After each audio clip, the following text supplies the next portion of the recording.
kapatid na Angelo Eranio Manalo, kami pong mga kapatid sa distrito ng Davao del Norte ay nakikigalak at masayang-masaya po kaming bumabati sa inyo ng maligayang kaarawan ng inyong pagsilang.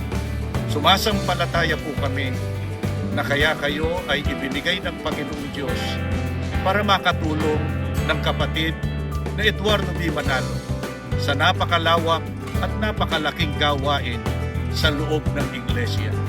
Mahal na mahal po kayo ng mga kapatid sa aming distrito, katulad din ng pagmamahal namin sa ating tagapamahalang pangkalahatan, ang kapatid na Eduardo B. Manalo. Happy birthday po! We love you so much po!